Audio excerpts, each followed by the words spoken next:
नमस्कार मित्रों, आपके अपने प्रिय चैनल समर्थ भारत न्यूज़ में आपका विशेष स्वागत है। समर्थ भारत न्यूज़ से मैं मनीष शर्मा। आज हम खड़े हैं मकतुलपुरी में और आपको बताना चाहूँगा आज यहाँ पर एक प्रेस कॉन्फ्रेंस रखी गई है। सखा वेलनेस के नाम से एक थेरेपी का जो है आज यहाँ पर उद्घाटन किया जा रहा है।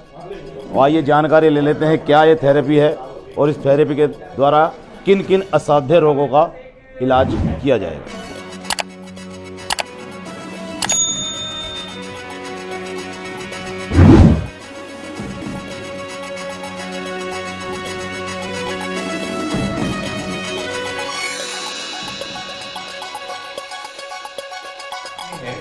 कि हमारा शरीर जो है वो इस दुनिया की सबसे ज़्यादा अनसुलझी पहेली है। इस शरीर को जितना ही लोगों ने खोजने की कोशिश की, उन्होंने पाया कि वो और उलझते चले गए। न जाने कितनी गहराइयाँ छुपी हुई हैं। तो विज्ञान ने बहुत हद तक शरीर को खोजा, बहुत हद तक शरीर को विज्ञान ने खोजा। उसने अंग अंग पे काम करके बहुत कुछ जानकारी। जीवन की सभी बहुमूल्य चीजें आपको बिना एफर्ट के मिलती हैं। आपका जीवन, सांसें, जितनी भी चीजें मूल्यवान हैं वो बिना एफर्ट के मिलती हैं। और एफर्ट से जो मिलती हैं, उन एफर्ट से मिलने वाली चीजों में एक चीज होती है, वो भी आप सबको पता होगी कि जिस चीज के इफेक्ट हैं उसके साइड इफेक्ट हैं। मतलब एफर्ट से आप कुछ चीजें पाओगे, उसके साइड इफेक्ट आपको संग संग मिलेंगे। हमारी पैथी में 0 एफर्ट है और नो साइड इफेक्ट है, और ये प्रूव्ड है। ये प्रूव्ड है। तो मैंने अपनी बात कही, मैंने बताने की कोशिश की कि जितने लोग यहाँ बैठे हैं, आप सबको एक ऑफर देता हूं। आप मेरे पास 100 लोग लाइए गरीब, और मैं उनका निःशुल्क इलाज करूंगा, भोजन भी दूंगा, लेकिन 99 नहीं लूंगा और 101 नहीं लूंगा। हम लोग हाइड्रोजन जो है थेरेपी का उपयोग करते हैं, लेकिन हाइड्रोजन थेरेपी एक जापान में उपयोग होने वाली जो है थेरेपी है, जहाँ पे लोगों को डिटॉक्स करने के लिए वो हाइड्रोजन का यूज़ करते हैं, हाइड्रोजन इनहेल कराते हैं। लेकिन हम लोगों ने इसको थोड़ा नेक्स्ट लेवल पे जाने का काम किया है ज्योतिष के माध्यम से। ज्योतिष और आगा थेरेपी के माध्यम से उन रोगों का भी इलाज किया जा रहा है जिनका इलाज जापान में भी नहीं हो रहा है। जापान में इस पैथी के होने के बावजूद भी हॉस्पिटल हैं, वहाँ ऑपरेशंस हो रहे हैं। तो जो ऐसे केस हैं जो डिटॉक्स के कारण, टॉक्सिन के कारण बॉडी में बीमारी नहीं और तरीके से पैदा करते हैं, हम उन रोगों को भी ठीक कर रहे हैं। टॉक्सिन के तो ठीक कर ही रहे हैं, लेकिन उन रोगों को भी ठीक कर रहे हैं जो नहीं कर पाते। किस बीमारी का आप खास तौर से कर चुके हैं? देखिए, हमने सबसे ज़्यादा अगर खतरनाक रूप में कहा जाए तो बीमारी एक होती है सीपी, आपने सुना होगा। वो माँ के पेट से बच्चे लेके पैदा होते हैं, उसमें बच्चे बिल्कुल भी काम नहीं कर पाते, उनका मस्तिष्क एक तरीके से निष्क्रिय होता है। हमने उस बीमारी पे काम किया, लोगों को ठीक किया। हमने कैंसर के रोग ठीक किए, हमने हार्ट पेशेंट ठीक किए। और हार्ट, देखिए, ज़्यादातर जैसे योगा वगैरह की बात आती है, मेडिटेशन की आती है, इन थेरेपियों पे एक इल्ज़ाम लगा देते हैं कि इमरजेंसी में क्या करोगे। एक शब्द होता है ना कि इमरजेंसी में क्या करोगे।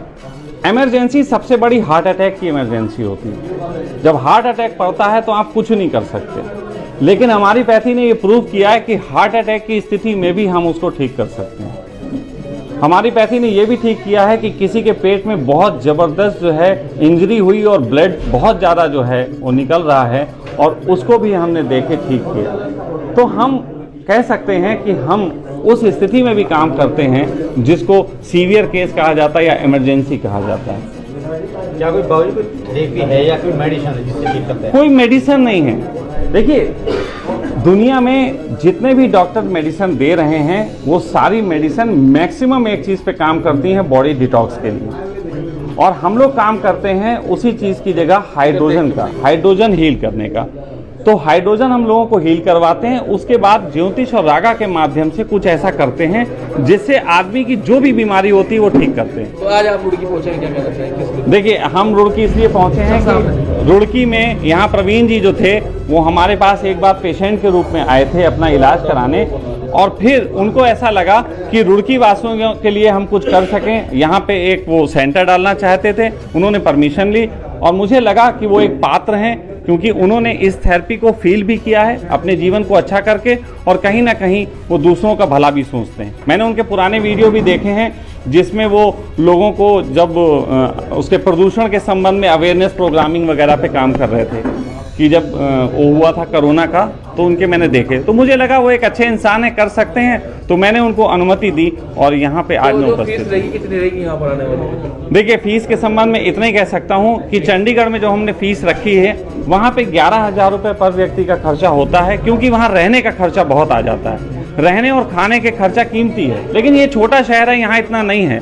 तो उम्मीद है कि यहाँ कोई अगर इलाज कराएगा, अभी हमने इस संबंध में बात नहीं किया, हम करेंगे कि इनके खर्चे क्या हैं, तो कोशिश होगा 5 से 6,000 रुपए के खर्चे में आदमी यहाँ रह के इलाज करा। सुविधा होगी आपके? देखिए, अभी सरकार अगर हमें परमिशन दे देगी तो वो सब चीज़ें भी हम करने लग जाएंगे। अच्छा, कुछ मरीज आपके यहाँ बीच में छोड़ कर जाते हैं, कुछ ऐसे भी लोग हैं? नहीं, अगर कोई छोड़ के जाता है तो उसकी बात है, हम इसीलिए सारे मरीजों को पहले कह देते हैं कि जो टाइम निकल रहा है उस टाइम तक आपको लेना पड़ेगा। और उस टाइम पे ऐसा भी हुआ है कि महाराष्ट्र के एक मंत्री हैं, आप चाहेंगे तो मैं उनका वीडियो पेश करा दूंगा। महाराष्ट्र के एक मंत्री हमारे पास उपचार लेने आए थे, तो उनका 13 दिन का समय निकला था, और 13 दिन में 11 दिन तक उन पे 1 पैसे का इम्पैक्ट नहीं था, 1 पैसे का। 11 दिन तक चिल्लाते, 11 दिन तक वो कहते रहे कि मुझे कोई इलाज मतलब सही नहीं हो रहा, मैं ठीक नहीं हो रहा, और 2 दिन लोगों की जो मैंने भुगता है और जो मुझे फायदा हुआ है उसका लाभ देने के लिए मैंने काम किया है। किस तरीके का लाभ हुआ था और जो क्या समस्या थी आपको जो इतनी जल्दी, और कितना मुझे इसका लाभ हुआ? जब मैंने अपने डॉक्टर को दिखाया तो उन्होंने कहा कि तुम्हें टीबी है, सामने देखते रहे साहब, टीबी है। और जब उन्होंने कहने लगा टेस्ट करें तो कैंसर भी हो सकता है। मैं सखा परिवार से 17 साल से जुड़ा हुआ हूँ। मैंने इनसे संपर्क किया तो उन्होंने कहा आप आ जाओ। 20 दिन मेरा इलाज चला। 20 दिन में आज उसके बाद जब मैंने टेस्ट कराया बिल्कुल ओके। उसके बाद क्या होता है कि 26 दिसंबर को मेरी मिसेज को हार्ट अटैक आता है। मैं विनय विशाल के यहाँ लेके गया, उन्होंने टेस्ट किए, कहने लगे स्टंट डलेंगे। स्टंट डाल, मैंने कहा जी स्टंट डलेंगे क्या होगा? कहने 2.5 लाख रुपए जमा करो। 2.5 लाख रुपए जमा करो। मैंने कहा मुझे बच्चों से बात तो करने दो। तो बेटा ने कहा पापा चिंता मत करो, हमारे पास मेडिकल इंश्योरेंस है, कोई दिक्कत नहीं आने की। तो वो कह लगे अगर मेडिकल इंश्योरेंस है तो आपको 11 बजे तक वेट करनी पड़ेगी। मैंने कहा यार जब तुम नगद पैसे जमा करूं तो अभी तुम इलाज कर रहे और वैसे कह रहे 11 बजे तक, तो इसका मतलब इनके पास टाइम है। मैंने अपने सगा से बात करी, कहने लगे तुम आ सकते हो तो तुम आ जाओ और नहीं आ सकते तो हम आ जाते हैं मशीन लेके। तो मैंने कहा जी आपको भी 3 घंटे लगेंगे, मुझे भी 3 घंटे लगेंगे, मुझे भी 3 घंटे लगेंगे, आपको भी 3 घंटे लगेंगे। हमने गाड़ी करी और हम पहुंच गए मोहाली। जाते ही वहाँ थेरेपी दी। थेरेपी देने के बाद 2 घंटे बाद बाँह का दर्द तो ठीक हो गया। 3 दिन बाद हार्ट का दर्द भी ठीक हो गया। 36 दिन हमने इलाज करा, आज बिल्कुल ओके, टना टना ना कोई किस चीज की थेरेपी दी गई थी? हाइड्रोजन थेरेपी, रागा थेरेपी, ज्योतिष चिकित्सा, महायोग निद्रा। तो इस तरह लगता है कि जो हैं? इस तरह के बिल्कुल ये गाइड वहीं से होगा। यहाँ सिर्फ उनकी गाइडेंस संपर्क में का वो जरिया होगा। संपर्क, इलाज भी यही होगा। कितना आपके साथ जो ये घटनाएं घटी, इससे प्रभावित होकर आपने रुड़की में थेरेपी देने की योजना बनाई। हाँ जी। कब से शुरू कर रहे हैं? 2 मई से। सामने देखिए, कब से हुई? 2 मई को। तो ये थेरेपी कहीं ना कहीं ये जो अंग्रेजी दवाइयाँ है या उपचार है या हॉस्पिटल है, इनके लिए भी जो है मतलब इन पर भी प्रभावी कदम उठाए। हम तो नहीं कहते कि आप डॉक्टर के पास मत जाओ, हम तो कहते हैं जब डॉक्टर से आप निराश हो जाओ, एलोपैथी, होम्योपैथी, आयुर्वेद, सबसे निराश हो जाओ, फिर हमारे पास आओ, फिर हम इलाज करेंगे। बीमारियों का भी इलाज है। हैं? अरोड़ा जी, इसमें थोड़ा सा एक संशय आ रहा है। बताइए। जैसे आप बता रहे हैं बहुत अच्छी चीज है, प्रक्रिया बहुत अच्छी, लेकिन कॉस्टली बहुत है, आम आदमी की पकड़ से बाहर है। देखो जी मैं बता रहा हूँ, ये थेरेपी गरीबों के लिए नहीं है, साफ बात है, गरीबों के लिए नहीं है। या जो आज क्या सोचते हैं आदमी कि मैं तो डॉक्टर से इलाज करा लूंगा, मेरा तो 2 लाख का बीमा है। कहाँ की समझदारी है 2 लाख के लिए अपने शरीर को कटवाना? 2 लाख रुपए आपको इंश्योरेंस ने दे दिए, कहाँ की समझदारी है कि आप उस पैसे के चक्कर में अपने शरीर का इलाज करवाएं? मैंने तो नहीं कराया। मेरी घरवाली तंदुरुस्त है, ना कोई वजन भी उठाती है, काम सारे करती है, तो मुझे क्या जरूरत है मैं डॉक्टर के पास जाऊं?